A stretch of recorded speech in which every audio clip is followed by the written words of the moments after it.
Kaibigan, isa na naman pong magandang araw na naman po sa inyong lahat. Ngayon po ay Lunes Santo. Yan, mahal na araw na po. Simula na po ng mahal na araw. At tayo po ay nagninilay-nilay na naman at inaalala natin ang ginawa ng Panginoon sa krus ng Kalbaryo at kung sino ang dahilan kung bakit siya napako sa krus. Ipagpapatuloy pa rin po natin ang salita ng Diyos na ating binabasa. Ito pong ating journey dito po sa pagbabasa natin ng salita ng Diyos from Genesis to Revelation at Tagalog Bible po ang aking ginagamit. Kaya patuloy niyo pa rin po akong samahan mga kaibigan sa journey na ito at hindi po lamang para sa akin kundi para po sa ating lahat na nakikinig ng salita ng Diyos at nagbabasa ng salita ng Diyos kasi maganda po yun na ma-experience po natin na tayo po ay nakatapos na magbasa ng Biblia from Genesis to Revelation o from Genesis hanggang Pahayag. Kaya mga kaibigan kong minamahal, tayo po ay dumako na sa pagbabasa ng salita ng Diyos. Ngayon po ay pang 57 days na po natin. At buksan po natin ang ating mga Biblia sa aklat po ni Samuel, sa pangalawang Samuel, chapter 5. Ang title po nito ay Naghari si David sa Israel at Juda. Nagkaisa ang lahat ng angka ng Israel na pumunta sa Hebron upang makipagkita kay David. Sinabi nila, "Kami laman ng iyong laman at dugo ng iyong dugo. Nang si Saul ang hari namin, nanguna ka sa mga kawal ng Israel sa pagkikipagdigma. Pinangako sa iyo ni Yahweh na gagawin kanyang hari upang mamuno sa kanyang bayan." Lahat ng matatanda ng Israel ay nagpunta nga sa Hebron at doon nakipagkasundo sa kanya sa harapan ni Yahweh. Pinahiran nila ng langis si David at kinilalang hari ng Israel. Nooy 30 taon na si David at naghari siyang 40 taon sa Hebron. 7 taon at kalahati siyang namahala sa Juda. Sa Jerusalem naman ay 33 taon siyang naghari sa buong Israel ng Juda. Nasakop ni David ang Sion o Zion. Nang siya'y maging hari, pinangunahan niya ang kanyang mga kawal upang lusubin ang mga Hibusko o Hibusyo na nasa Jerusalem. Sinabi nila kay David, "Hindi ka makapapasok dito kahit mga bulag at lumpo lamang ang magtanggol dito." Ngunit nakuha ni David ang kuta ng Sion na tinawag na lungsod ni David hanggang ngayon. Bago nangyari, iyo'y sinabi ni David, "Sino mang may gustong sumalakay sa mga Hebusyo ay umakyat sa daluyan ng tubig at patayin ang mga kawawang bulag at pilay na iyon. Doon nagmula ang kawikaang walang bulag o pilay na makapapasok sa templo ni Yahweh." Doon tumira si David sa kuta at tinawag na lungsod ni David. Pinalawak niya ang lungsod mula sa Melo sa gawing silangan ng Burol. Habang lumalaon ay lalong nagiging makapangyarihan si David pagkat sumasa kanya si Yahweh, ang Diyos na makapangyarihan. Excuse po, parang samid ako. Kinilala ni Hiram si David. Ang hari ng Tiro si Hiram ay nagpadala kay David ng mga sugo. Pagkatapos, nagpadala siya ng mga kahoy na sidro at mga karpentero at kantirong gagawa ng bahay ni David. Noon, natiyak ni David na ang pagiging hari niya sa Israel ay pinagtibay na ni Yahweh at itinanyag ang kanyang kaharian alang-alang sa bayang Israel. Mga anak ni David sa Jerusalem. Paglipat niya sa Jerusalem, buhat sa Hebron, siya ay kumuha pa ng maraming asawa at asawang alipin na dagdagan pa ang kanyang mga anak. Ito ang mga anak niya roon, sina Samua, Sobab, Natan, Solomon, Ebar, Elisua, Nitig, Janya, Elisama, Eliada, at Eliphelet. Nalupig ang mga Filisteo. Nang mabalitaan ng mga Filisteo na si David ay kinilala ng hari ng Israel, binuo nila ang kanilang hukbo upang siya'y digmain. Umabot ito sa kaalaman ni David kaya't nagpunta siya sa isang kuta. Dumating ang mga Filisteo at humanay sa kapatagan ng Rephaim.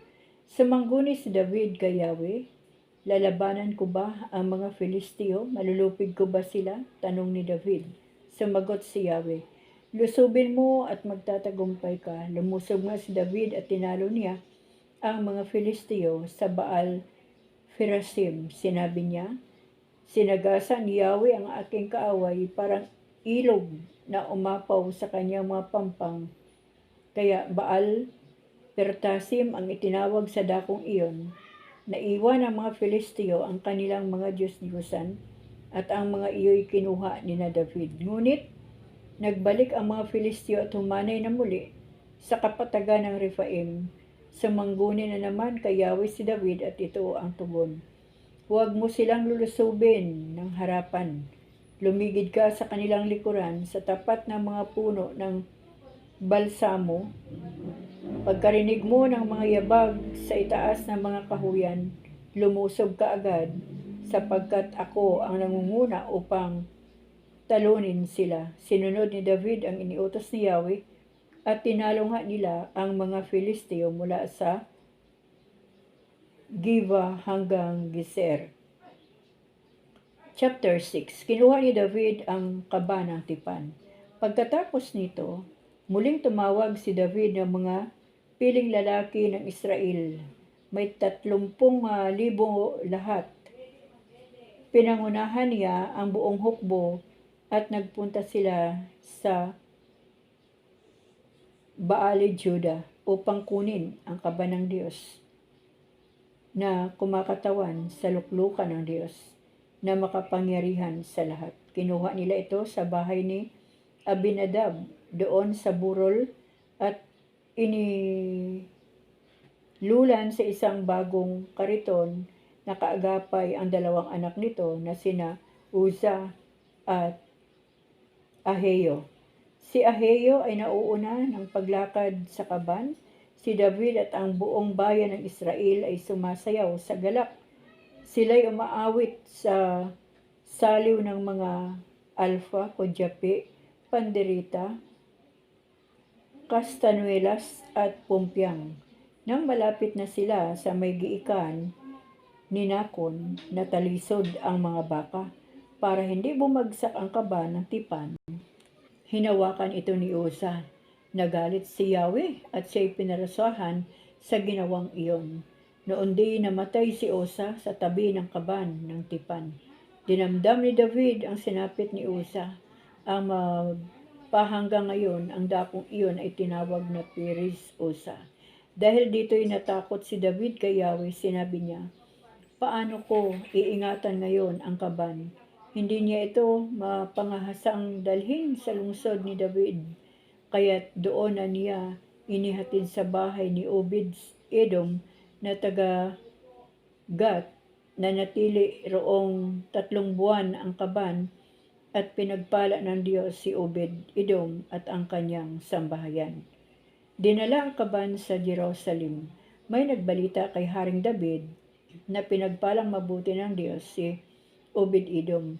Ito'y ikinagalak niya, kaya kinuha niya ang kaban ng Diyos at dinala sa Jerusalem. Hindi pa man nakalalayo, nakaka-6 na hakbang pa lamang ang mga may dala ng kaban, pinahinto na sila ni David at naghandog sila ng mga toro at isang pinatabang tupa. Isinuot ni David ang isang linong ephod at nagsayaw sa harapan ni Yahweh.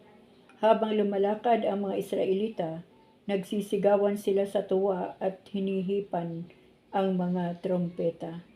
Nang sila'y papasok na sa lungsod, si David na nooy naglululundag at nagsasayaw ay nadungawan ni Mikol na anak ni Saul.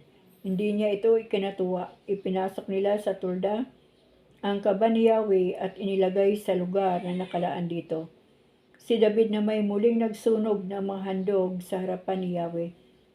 Pagkatapos, binasbasan niya ang mga tao sa ngalan ni Yahweh bago nagsiuwi. Lahat ng mga Israelita ay pinakain ng tinapay, karne at pasas. Pag-uwi ni David upang kumustahin ang kanyang sambahayan, sinalubong siya ni Mikol. Binati niya si David ng ganito, dakilang araw ito sa hari ng Israel na parang baliw na nagsasayaw sa harapan ng mga aliping babae ng kanyang mga tauhan. Sumagot si David, ginawa ko iyan sa harapan ni Yahweh dahil sa laki ng kagalakan sa halip ng iyong ama at kanyang sambahayan. Ako ang pinili niya upang mamahala sa Israel. Patuloy akong magsasayaw upang parangalan si Yahweh. At gagawa pa ng mas masahol dito. Sa tingin mo'y hamak ako dahil sa aking ginawa, ngunit sa paningin ng mga babaeng iyon ay marangal ang ginagawa ko. Hindi nagdalang tao si Mikol hanggang sa mamatay. Chapter 7. Ang tipan ng Diyos kay David. Si David ay panatag nang nakatira sa kanyang bahay sa tulong ni Yahweh. Hindi na siya ginambala ng kanyang mga kaaway. Tinawag niya si Nathan at sinabi, nakikita mong nakatira ako sa tahanang Sidron, ngunit ang kaba ng tipan ay sa tulda lamang. Sumagot si Nathan, isagawa mo ang iyong iniisip sapagkat si Yahweh ay sama sa iyo. Ngunit ng gabing iyo'y sinabi ni Yahweh kay Nathan, ganito ang sabihin mo kay David, ipagtatayo mo ba ako ng tahanan mula nang ilabas ko sa Ehipto ang Israel? Wala pa akong bahay na masasabing akin. Hanggang ngayon tulda pa ang aking tahanan. Kahit lagi akong kasama ng Israel, wala akong sinabing anuman sa sinumang hukom tungkol sa tahanang Sedro na dapat kong tirahan. Gayong ako ang pumili sa kanila upang mamahala sa aking kawan. Sabihin mo rin sa lingkod kong si David ang salitang ito ni Yahweh. Inalis kita sa pagpapastol ng tupa upang gawing pinuno ng bayang Israel. Kasama mo ako saan mang dako at lahat mong mga kaaway ay aking nilipol. Gagawin kong dakila ang iyong pangalan tulad ng mga dakilang tao sa daigdig. Bibigyan ko ang Israel ng kanyang lupa at doon ko patitirahin. Wala nang gagambala sa kanila roon. Wala nang aalipin sa kanila tulad noong una. Buhat nang maglagay ako ng hukom nila, magiging payapa ka sapagkat wala nang gagambala sa iyo. Bukod dito, akong si Yahweh ay nagsasabi sa iyo, patatagin ko ang iyong sambahayan. Pagkamatay mo, isa sa iyong mga anak ang ipapalit ko sa iyo. Patatagin ko ang kanyang kaharian. Siya ang magtatayo ng templo para sa akin at sa kanyang angkan. Magmumula ang maghahari sa aking bayan, magpakailanman. Kikilanlin ko siyang anak at ako na may magiging ama niya. Parurusahan ko siya tulad ng pagparusa ng ama sa nagkakasalang anak. Ngunit ang paglingap ko sa kanya ay hindi magbabago. Ni tulad ng nangyari kay Saul, magiging matatag ang iyong sambahayan, ang iyong kahari ay hindi mawawaglit sa aking paningin at mananatili ang iyong trono. Isinalaysay ni Nathan kay David ang lahat ng sinabi sa kanya ni Yahweh. Pumasok sa tulda ni Haring David, umupo at nanalangin. Sinabi niya, sino ako, Yahweh, at ano ang aking sambahayan upang ipagmalasakit mo ng ganito? Maaring maliit na bagay lamang ito sa inyong paningin, subalit napakalaki para sa amin sapagkat tiniyak na ninyo ang magandang kalagayan ng sambahayan ko sa hinaharap. Wala na akong masasabi, sapagkat kilala ninyo ang inyong lingkod. Ayon sa inyong pangako, niloob ninyong maging dakila ang inyong lingkod. Napakadakila ninyo, Yahweh. Wala pa kaming nababalita ang Diyos na tulad ninyo. Walang bansang maitutulad sa Israel. Ito'y hinango ninyo sa pagkaalipin upang maging inyong bayan. Ito lamang ang bansang pinagpakitaan ninyo ng mga kakilakilabot at dakilang bagay para sila'y matulungan. Itinaboy ninyo ang ibang mga bansa at inalis ang kanilang mga Diyos-Diyusan pagdating nila. Yahweh, itinatag ninyo ang bansang Israel upang maging inyo magpakailanman, at kayo na may maging Diyos nila. Ngayon, gawin ninyo ang inyong pangako sa inyong alipin at sa kanyang sambahayan. Magiging bantog kayo sa lahat ng bansa at sasabihin nila, si Yahweh, ang makapangyarihan, ay Diyos ng Israel. Sa gayon, magiging matatag sa harapan ninyo ang tahanan ni David, na inyong lingkod, si Yahweh. Yahweh, makapangyarihang Diyos ng Israel, nagkaroon ako ng lakas ng loob na dumalangin ng ganito pagkat kayo na rin ang nagsabi sa iyong lingkod na paghahariin mo sa Israel ang aking angkan. Yahweh, aming Diyos, kayo'y tapat at tumutupad sa mga pangako ninyo sa akin. Ngayon'y pagpalain ninyo ang tahanan ng inyong lingkod upang ito'y magpatuloy. Yahweh, Panginoon naming Diyos, ikaw rin ang nangako nito, kaya manatili nawa sa aking angkan ang iyong pagpapala. Chapter 8. Pagkatapos nito, nilupig ni David ang mga Filisteo at sinakop ang Gai at ang mga bayang saklaw nito. Sinakop ang Gat at ang mga bayang saklaw nito. Nilupig din niya ang mga Moabita. Pinahilira niya ng pahiga ang mga ito at sa pamagitan ng isang panukat, nagpapasya siya kung sino ang dapat patayin. Bawat dalawang sukat ay ipinapapatay at ang pangatlong sukat ay pinaliligtas at pinabubuwis. Tinalo rin niya si Hadadezer, ang anak ng Haring Rehob ng Suba. Si Hadadezer ay papunta noon sa mga lupain sa baybayin ng ilog, Euphrates, upang bawiin ang mga lupaing iyon. Sa labanang ito'y 1,700 kabayuhan at 20,000 lakad na kawal ang nabihag ni David. Pinatid niya ang litid ng mga kabayo, maliban sa itinira niyang sapat na bilang para humila ng 100 karwahe.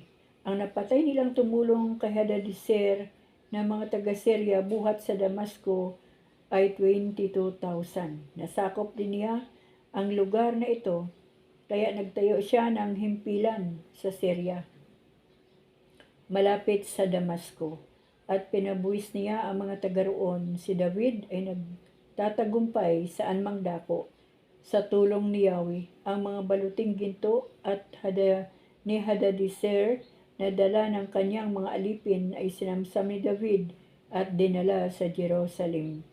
Marami rin siyang nasamsam na tanso sa Beta at Birutay, mga lungsod ni Hadadezer.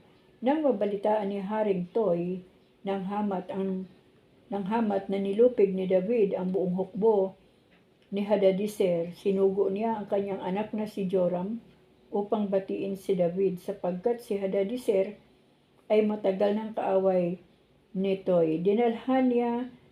Dinalhan siya ni Joram ng mga sisidlang pilak, ginto at tanso. Inilagay niya ito kay Yahweh kasama ng ginto at pilak na sinamsam niya sa mga bansang kanyang nilupig, sa Edom, sa Moab, sa Ammon, sa Philistia at sa Amalek, at bahagi ng kanyang nasamsam kay Hadadezer, anak ni Rehob na hari ng Suba.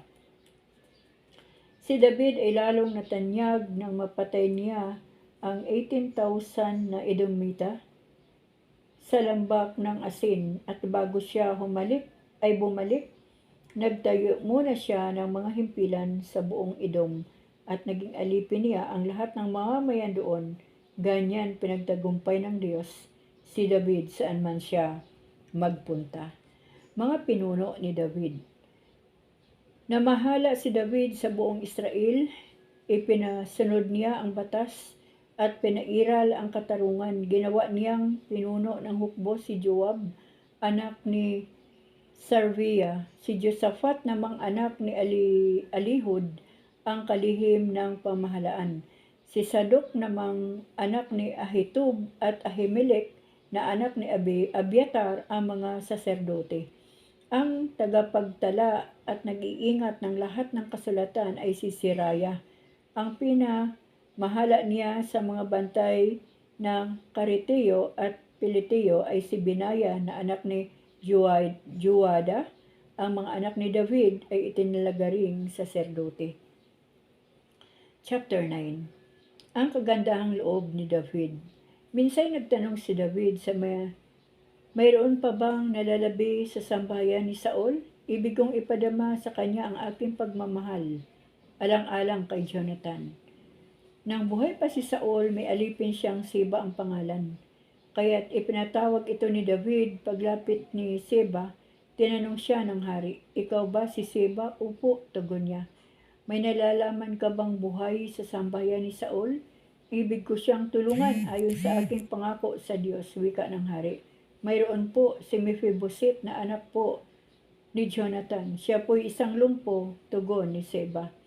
"Saan siya naroon?" tanong pa ng hari. "Nasa Lodebar po, kapisan ni Miker na anak ni Amiel," tugon ni Siba. Ipinasundo agad ni David si Mephibosheth. Nang maiharap siya kay David, siya ay nagpatira pa bilang pagbibigay galang. "Ikaw ba si Mephibosheth?" tanong ng hari. "Ako nga po," tugon naman nito.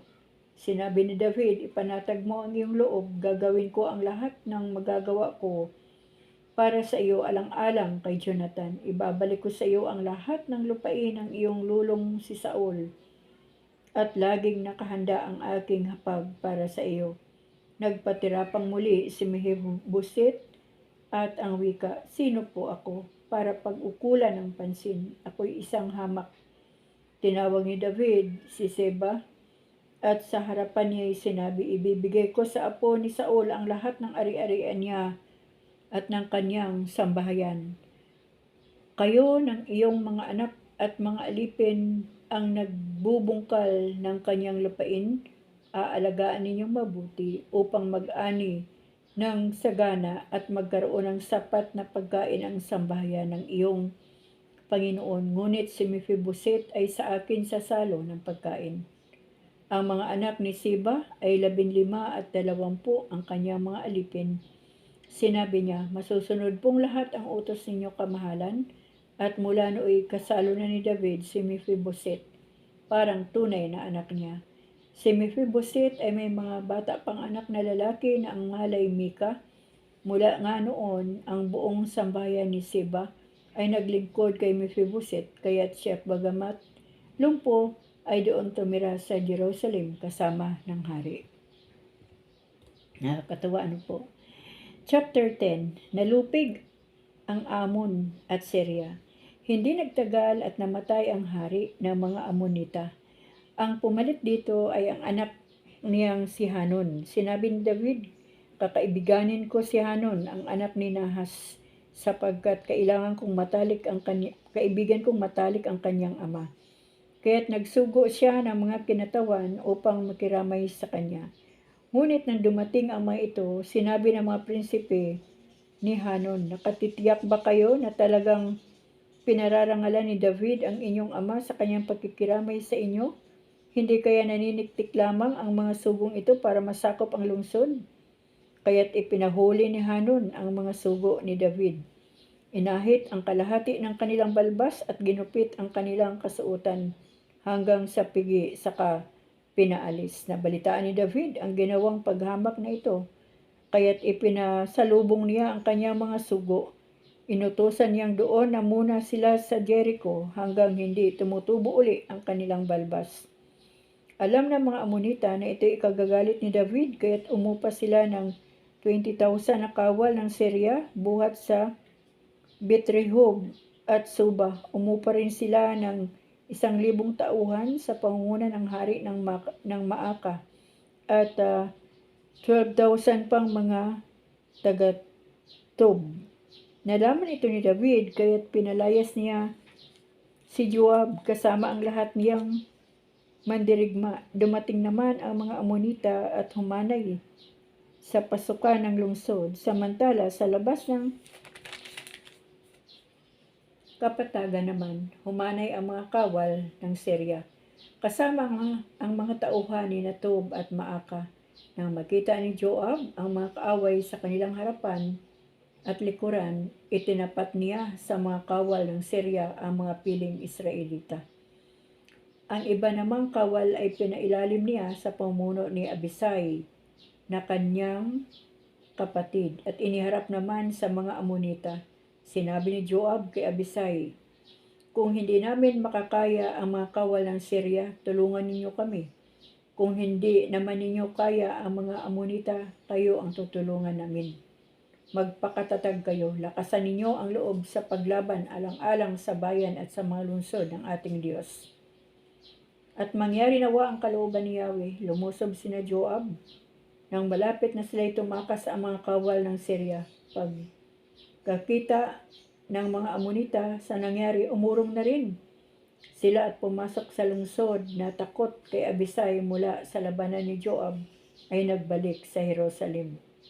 Nagapi ang mga Israelita ang hukbo ng Syria, ngunit ito'y nagbuong muli ng lakas. Ipinatawag ni Hadadezer ang kanyang mga tauhan sa silangan ng ilog Euphrates. Ipinailalim niya ang mga ito kay Subak at pinahanay sa Ephraim. Umabot agad ito sa kaalaman ni David, kaya tinipon niya ang buong lakas ng Israel.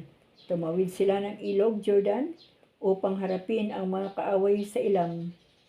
Humanda naman ang mga kawal ng Syria at sila'y naglaban. Nalupig na naman sila at nagsitakas na tinutugis ng mga Israelita. Ang napatay ni David ay 700 nakakarwahe at 40,000 mga ngabayo, pati si Subay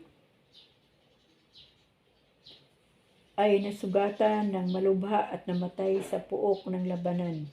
Nang makita ng mga haring sakop ni Hadadezer na wala silang kalaban-laban sa Israel, sumuko na sila. Mula noon, hindi na tumulong kailanman ang mga taga-Syria sa mga Amonita. Ituloy pa po natin sa chapter 11, si David at si Batseba. Nang magtagsibol, panahong angkop sa digmaan, pinalabas ni David ang buong hukbo ng Israel sa pangunguna ni Joab at ang iba pang mga pinuno. Pinuksa nila ang mga Amonita at kinubkob ang Raba. Si David ay nagpaiwan na sa Jerusalem. Isang hapon, natulog si David nang siya'y nagising. Umakyat siya sa bungan ng palasyo at naglakad-lakad. Mula roon, may natanaw siyang magandang babaeng naliligo. Ipinagtanong niya kung sino iyon. Sabi sa kanya na iyo'y si Batseba, anak ni Eliam at asawa ng Hitiyong si Urias. Ipinakuha niya si Batseba na nooy katatapos pa lamang ng kanyang paglilinis ayon sa tuntunin para sa mga babaeng nireregla.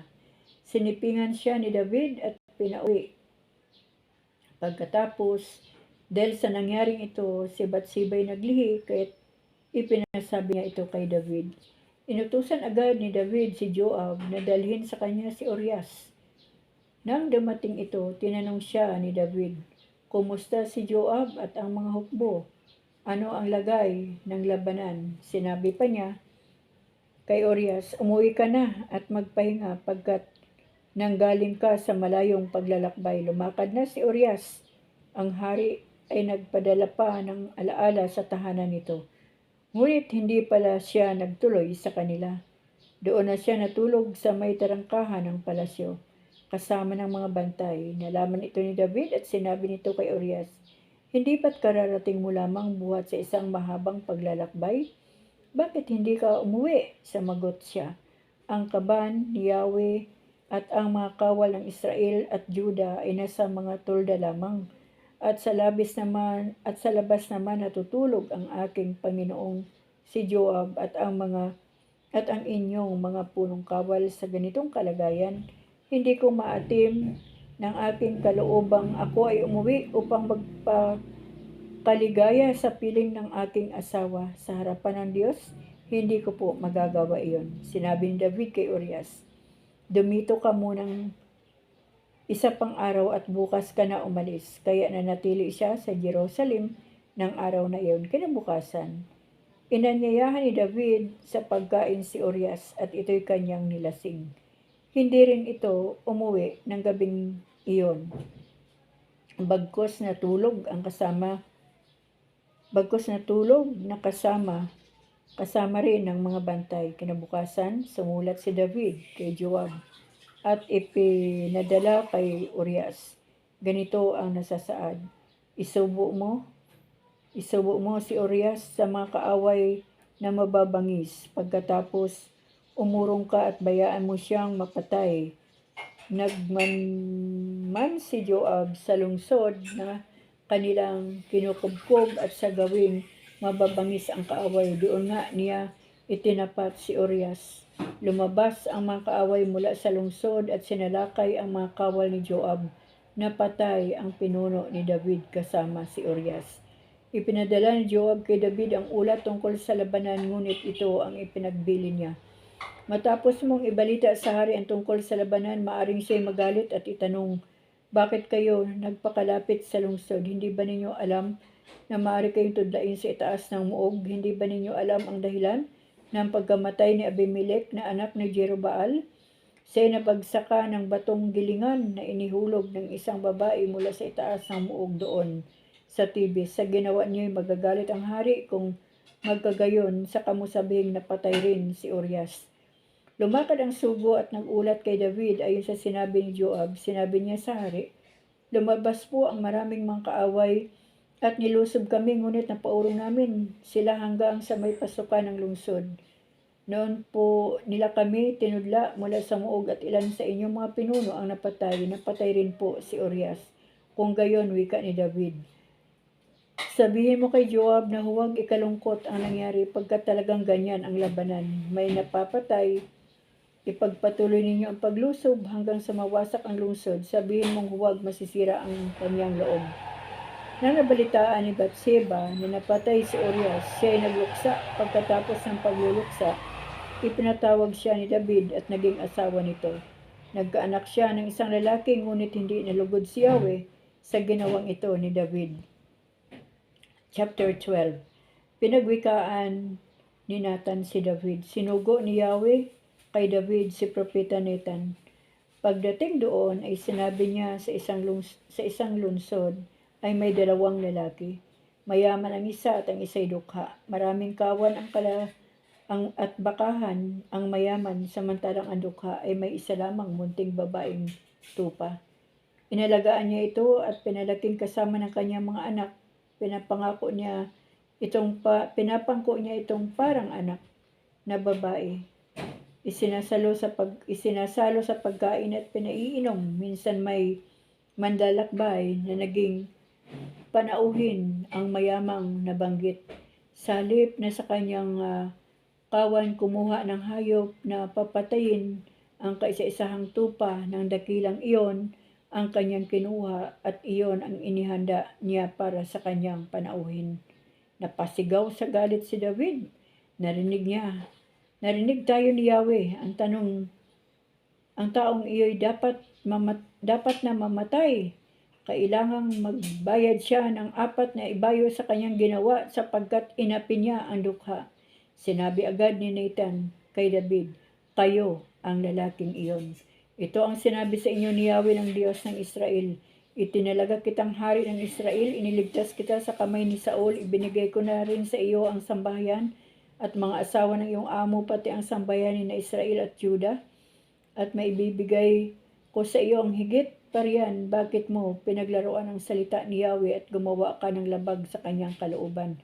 Ipinapatay mo si Urias, kinuha mo rin ang kanyang asawa. Oo, ipinapatay mo ang hitiyong iyon sa mga Amonita upang makuha mo ang asawa niya. Yamang ginawa mo ang mga bagay na iyon at ako'y itinakwil mo, tandaan mong laging may mamamatay sa patalim sa iyong sambahayan. Sinabi pa rin ni Yahweh, pagkakagalitin ko ang iyong sambahayan, sa harapan mo'y ibibigay ko sa iba ang iyong mga asawa at sisipingan sila kahit araw-araw. Ginawa mo ito ng lihim, hayag kitang parurusahan at makikita ng buong Israel. Sinabi ni David kay Nathan, tunay ako nagkasala kay Yahweh.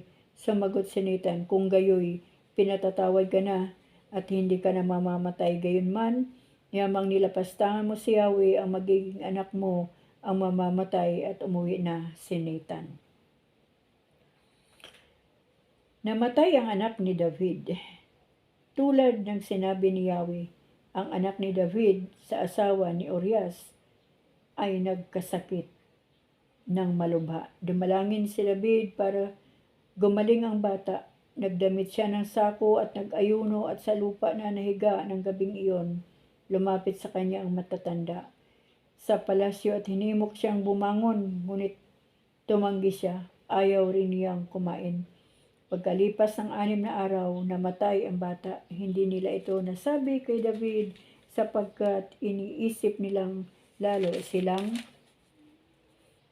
hindi pakikinggan nito, at bagkos ay gumawa ng marahas na hakbang. Nakita ni David na nagbubulungan ang mga alipin, kaya't naginala siyang patay na ang bata. Patay na ang bata ano? Tanong niya. Patay na nga po, tugon naman nila. Pagkarinig nito, bumangon si David, naligo at nagbihis. Pumasok siya sa bahay ni Yahweh, nagpatira pa at nanalangin. Pagkatapos umuwi siya at humingi ng pagkain. Tinanong siya ng kanyang mga tauhan, ano pong kahulugan nito? Nung buhay pa ang bata, nag-ayuno kayo at tumangis dahil sa kanya. Ngayong patay na, bumangon kayo at kumain. Sumagot si David, noong buhay pa ang bata, ako'y nag-ayuno at tumangis sa pag-asa kong kahabagan ako ni Yahweh at pagagalingin ang aking anak. Ngayon patay na siya, bakit pa ako mag-aayuno? Maibalik ko pa ba ang kanyang buhay? Balang araw, susunod ako sa kanya sapagkat hindi na siya makababalik sa akin. Ipinanganak si Solomon, inaliw ni David si Bathsheba at sinipingan uli. Muli itong nagdalang tao at nanganak ng isang lalaki. Solomon ang ipinangalan nito. Palibhas ay mahal siya ni Yahweh. Sinugo niya ang propeta Nathan upang sabihin, Hididiah ang itatawag sa bata. Ibig sabihin, mahal ni Yahweh. Nakuha ni David ang Raba. Samantala, ipinagpatuloy ni Joab ang pagsalakay at handa na siyang pasukin ang Raba, punong lungsod ng mga Amonita. Nagpadala siya ng mga sugo kay David upang ibalita sa lungsod na siya sa Raba at naagaw ang tipunan ng tubig doon. Kaya kailangang pangunahan naman niya ang hukbong panlaan sa pagpasok sa lungsod. Pag hindi siya sumama, wika ni Joab, ako ang sasalakay at akin ang karangalan. Pagkatanggap ng balita, inihanda ni David ang kanyang hukbo, nilusob ang Raba at nagtagumpay naman siya. Inalisan niya ng korona ang Diyos-Diyosang si Malkam at inilagay sa kanyang ulo. May mahalagang bato ang koronang gintong ito at tumitimbang ng 49 na kilo. Marami rin siyang samsam na inilabas sa lungsod. Binihag niya ang mga mamamayan at pumili siya ng mga ito ng mga kantero, panday at karpintero at pilit niyang pinagpatrabaho. Ganito ang ginawa ni David sa lahat ng lungsod ng mga Amonita bago sila nagbalik sa Jerusalem. So hanggang dito lang po muna tayo sa chapter 12 mga kaibigan. So yun po ang kasaysayan ng pamumuno ni Haring David mga kaibigan. At talagang hindi po talaga perfecto ang pamumuno ng isang hari dahil ang bawat tao po na nilikha ni Yahweh ay may kahinaan, at ang kahinaan po ni Haring David ay ang pagkakaroon ng maraming asawa. At isa na po doon si Bathsheba na talagang tinangka niya na mapasakan niya dahil inilagay niya sa harapan ng labanan si Urias na asawa ni Bathsheba. So, ang isang bagay lang po doon, yung ginawa ni Haring David na kasalanan ay meron po talagang consequences. Namatay po ang kanyang anak kay Bathsheba at habang ang bata ay naghihirap, ay naroon po yung pag-aayuno ni David, ni Haring David. Nandoon po ang pagpapakita niya sa Panginoon ng kanyang pagpapakumbaba. Marahil ay kanyang sinasabi sa Panginoon, Diyos ko, O Yahweh, huwag niyo naman pong kuhanin ang buhay ng aking anak. Ngunit pinahintulutan at niloob din ng Diyos na mamatay ang bata. At pagkatapos po ng kamatayan ng kanyang anak, si David po ay nagbihis na nga, di po ba?